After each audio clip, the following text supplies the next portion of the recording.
आदाब और से नाजरीन, एक जैती ख़बरनामे में आपका खैर मकदम है। आप देख रहे हैं एक जैती ख़बरनामा मेज़बान रऊफ़ आज़मी के साथ। अगर आप हमारे चैनल को सब्सक्राइब ना करें हो तो फौरी सब्सक्राइब कर लें। ताज़ा तरीन ख़बरों के लिए, ताज़ा तरीन तबसरों के लिए, ताज़ा तरीन मालूमात के लिए देखते रहें एक जैती ख़बरनामा मेज़बान रऊफ़ आज़मी के साथ। बेबाक, बेलाग, बेखौफ एक जैती ख़बरनामा। नाजरीन, आज का हमारा तबसरा है डॉक्टर सैयद फ़ाज़िल हुसैन परवेज़, एडिटर गवाह हफ्ता रोज़ा हैदराबाद, वो मीडिया प्लस न्यूज़ नेटवर्क जो गुज़िश्ता 40 सालों से सहाफ़ती ख़िदमत अंजाम दे रहे हैं, मोहताज तारुफ़ नहीं है। उसी के साथ इन्होंने मीडिया प्लस और गवाह उर्दू हफ्तेवार हैदराबाद अखबार की इशाअत गुज़िश्ता 21 सालों से अंजाम दे रहे हैं। आइए हम उनसे बात करते हैं। गुज़िश्ता 3 माह से कोरोना वबा की वजह से अंदरूनी मुल्क लॉकडाउन चल रहा है। सारी दुनिया कैद हो चुकी है कोरोना वबा के कहर के सबब। आइए हम जानते हैं कोरोना वायरस वबा के मुताल्लिक़ तजुर्बात के बारे में, सुनते हैं क्या कहते हैं वो।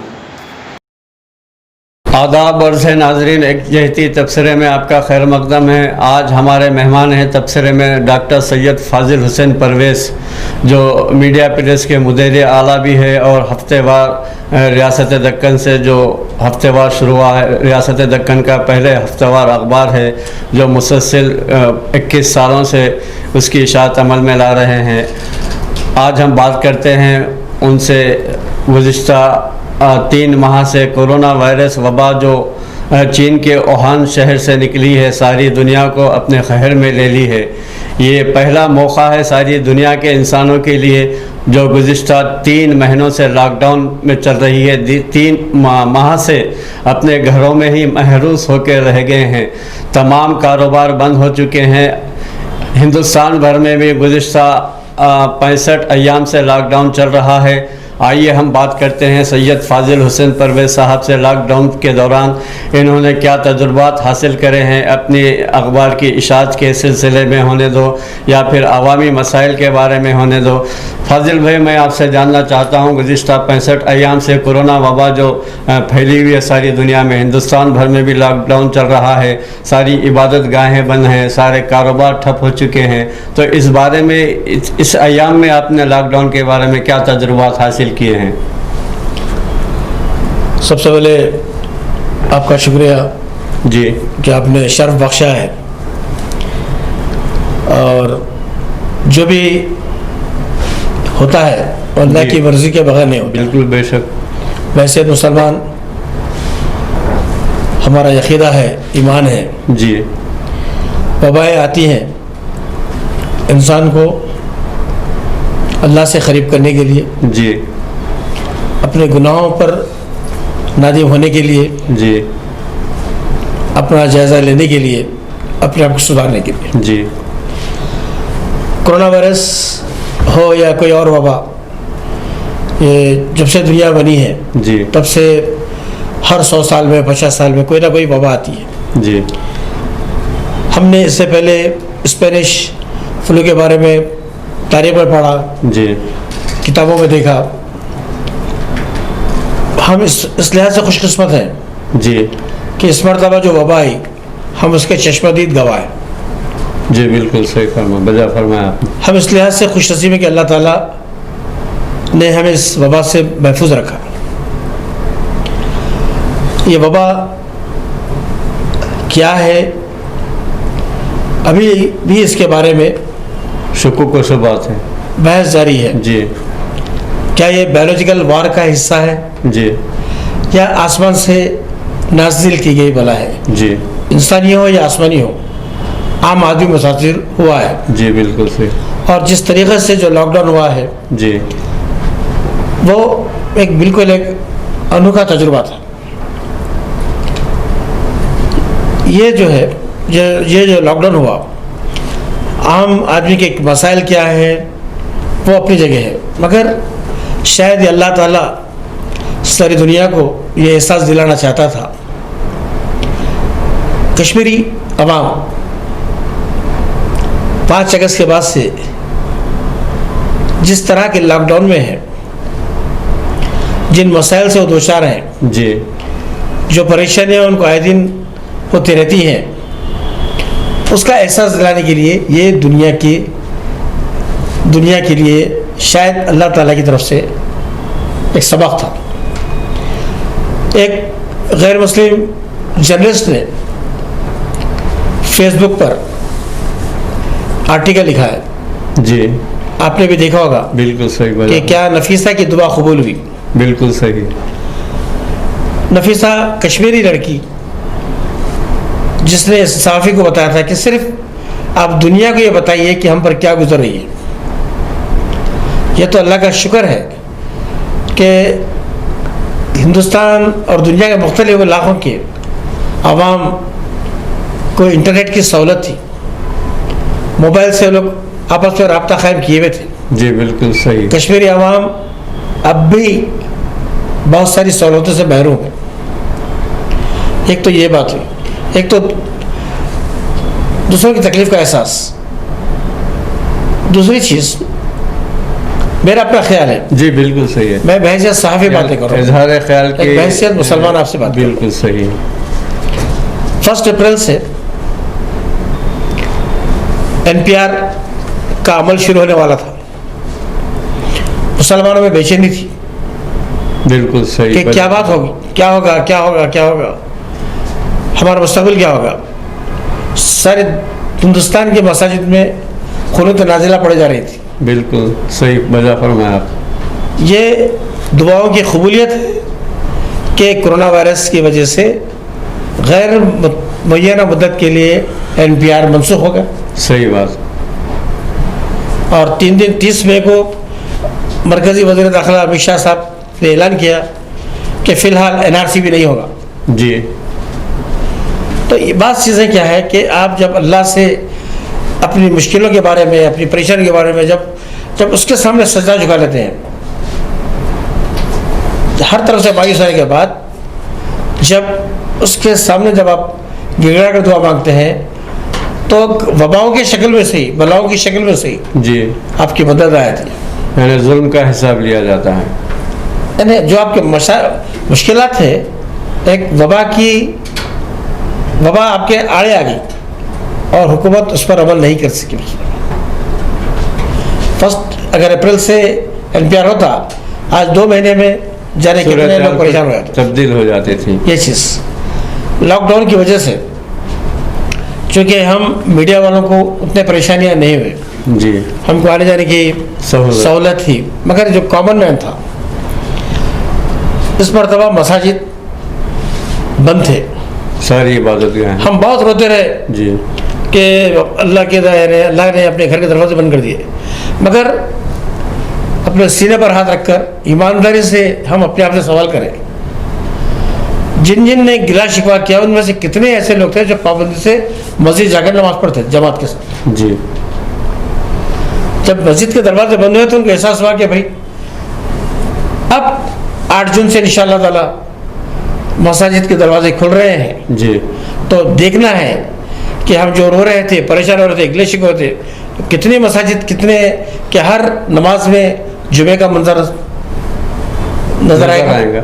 फाजिल भाई, थोड़ा सा मैं आपको रोकते हुए एक सवाल करना चाह रहा हूँ। जो इबादत गाहें जब अब खुलने जा रही हैं जी, 8 जून से आपने कहा, तो या मशरूत तरीके से इबादत गाहें खुलेंगी या फिर मजमई शक्ल में जैसे पिछले हम अयाम में जो इबादतें करते थे उसी तरह से छूट दी जाएंगी? नहीं, फिलहाल तो देखिए साहब, कोरोना वायरस का वबा इंतहाई तेज़ी के साथ फैल रहा है। लॉकडाउन के सबब जिस तरह से कोरोना वबा के रोकथाम के लिए जो इक़दाम किए गए थे रियासत तेलंगाना में, जैसा ही अनलॉक करने के बाद जो तेज़ी के साथ जो इस वबा में इजाफा हो रहा है, क्या आप समझते हैं कि मसाजिद में इसी पिछले अयाम के दौरान इबादतें करने की इजाज़त दी जाएगी? ठीक है रो भाई, सबसे पहली बात तो है कि ये अगर कभी हम अपने आप से सवाल करें तो अजीब सा लगता है। आप सैनिटाइज़र आपके लिए ज़रूरी है जी, और उसमें 60% अल्कोहल होता है जी।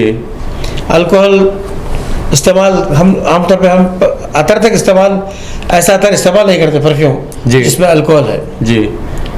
अल्कोहल से शराब बनती है। बिल्कुल जी। अब वो लगाकर हम मस्जिद में क्यों कैसे जा सकते हैं, वो लगाकर हम जो है खाना पीना कैसा कर सकते हैं, ये समझ से बाहर आता है। अब ये तो ये हिंदुस्तान का मसला है, हिंदुस्तान का नहीं, ये तो सारी दुनिया का है। ये आलमी सतह पे जो है सो मुकामात दुनिया का, मुक़द्दसा में क्योंकि है, वहाँ पर जो है सो बड़े बड़े जो है सो मुफ्ती खवानीन जो है, हाँ। खवानीन मुसलमान नहीं बनाते, जी खवानीन तो वही लोग बनाते जो दुनिया को चलाते हैं। उनमें से मेजॉरिटी उनकी है जो खुदा को नहीं मानते, जो मज़हब को नहीं मानते।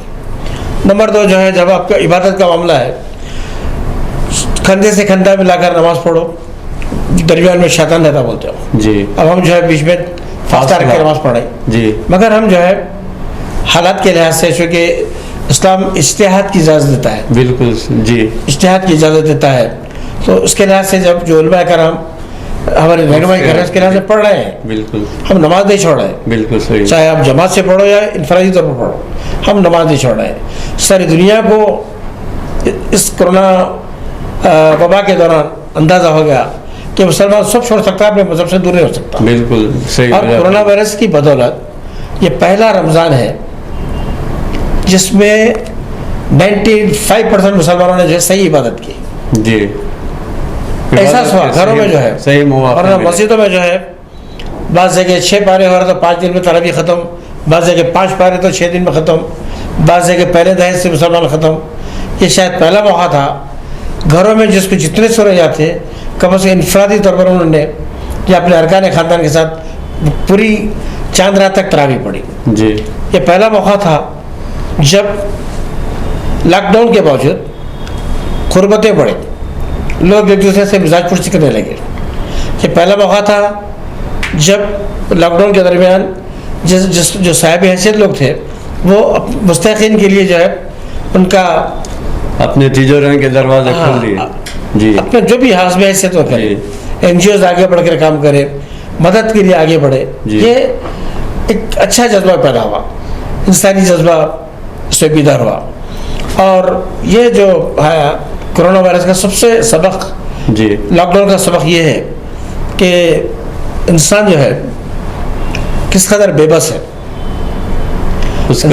इंसान कुदरत के आगे किस कदर बेबस है उसका अंदाज़ा हुआ। दूसरी चीज़, जैसा हज़रत यूसुफ़ अलैहिस्सलाम के ज़माने में जी पहली मरतबा ग़िज़ा की राशनिंग शुरू हुई। हज़रत यूसुफ़ अलैहिस्सलाम के ज़माने में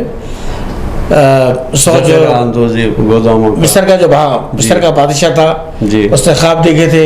बहरहाल उसकी काफ़ी तफसील है कुरान में भी।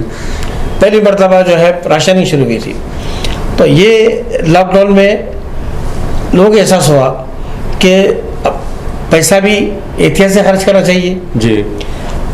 अपने वक्त ज़रूरत जो है किस तरह से अपने पड़ोस का भी ख्याल करना चाहिए, अपने आने वाले मुस्तकबिल के लिए भी कुछ करना चाहिए। तीसरी चीज़, ये पहला रमज़ान था, इसमें यकीनन काफ़ी लोग का रोज़गार ख़त्म हुआ, काफ़ी जो है नुकसान हुए, मगर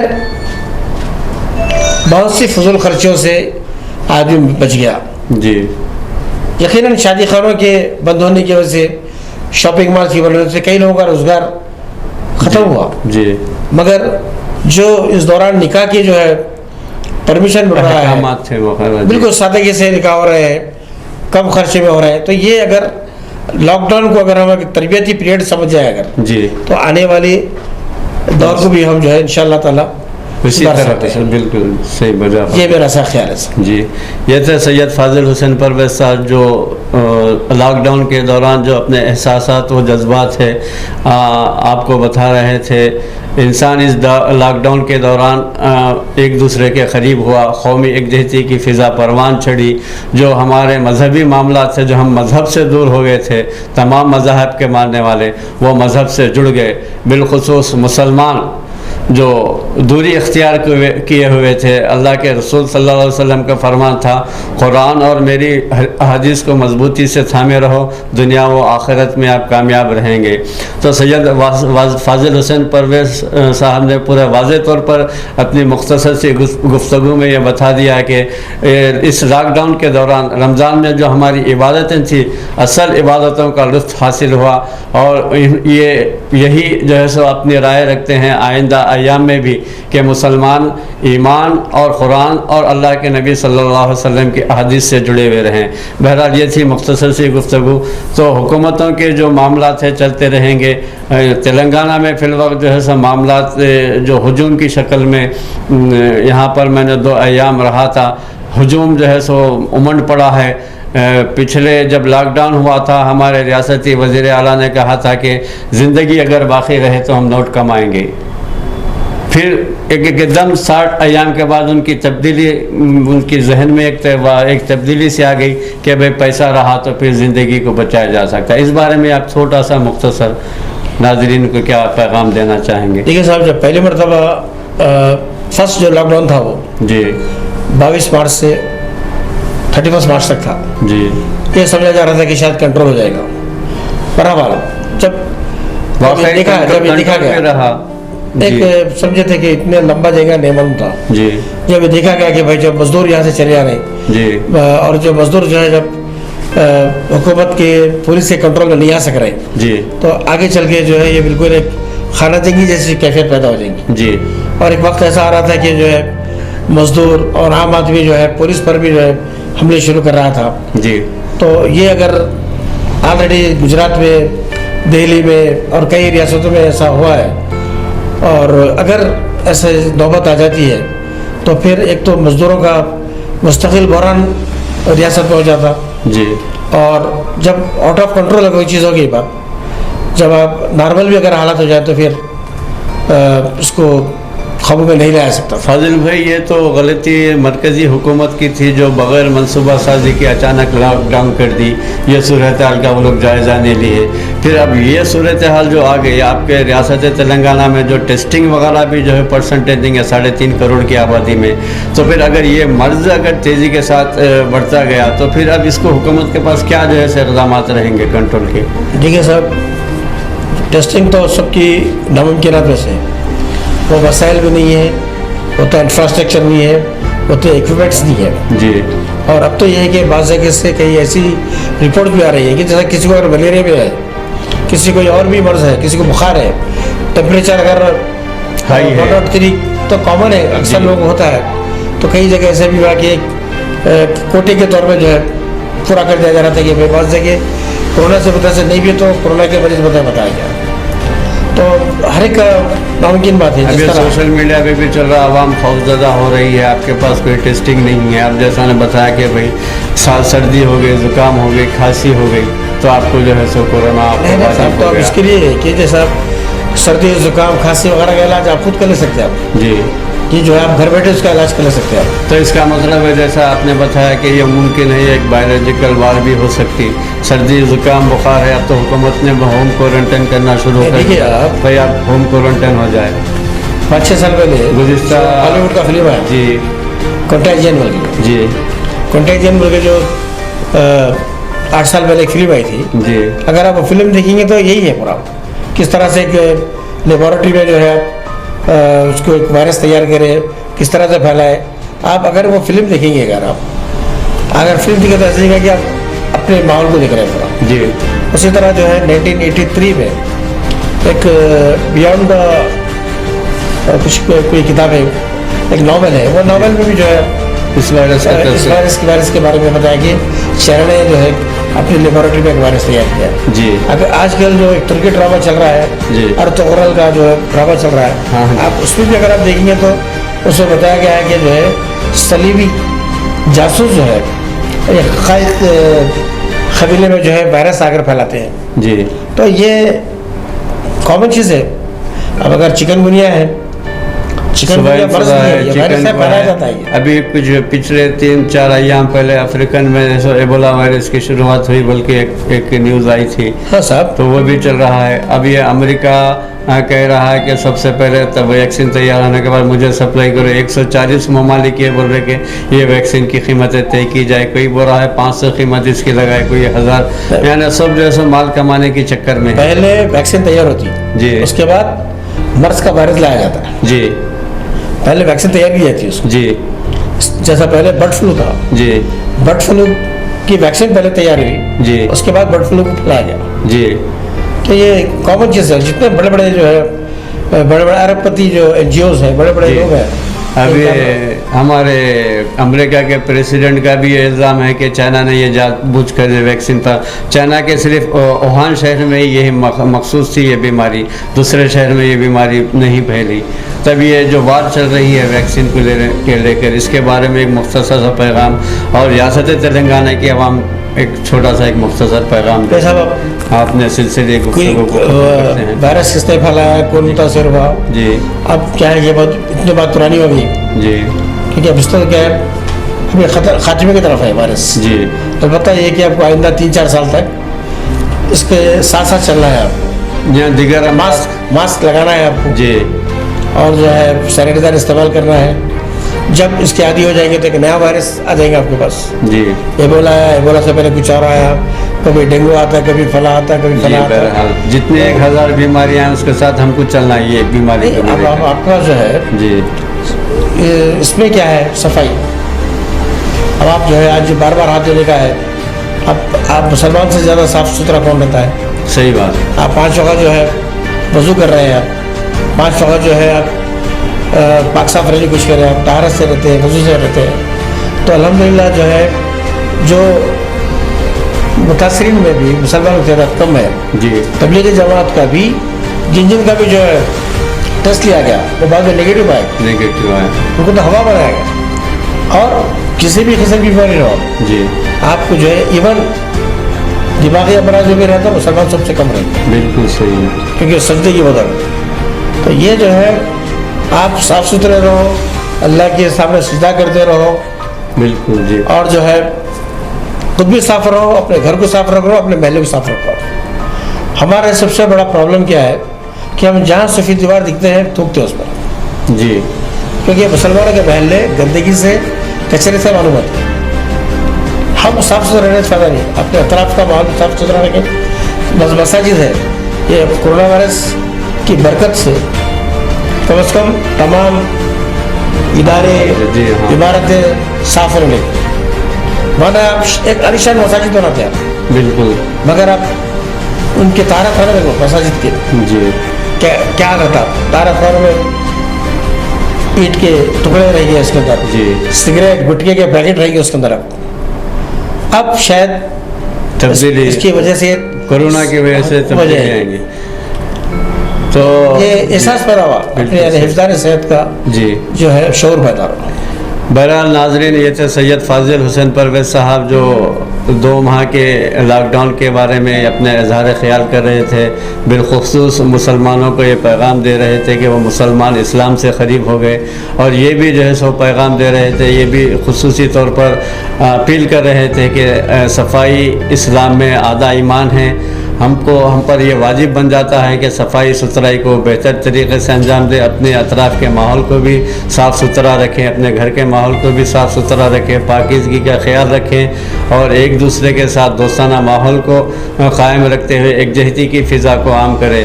नाज़रीन, मैं सैयद फाजिल हुसैन परवेज़ साहब के साथ एक मुख्तसर सा तबसरा दे रहा था। शुक्रिया, जज़ाकल्लाह। शुक्रिया।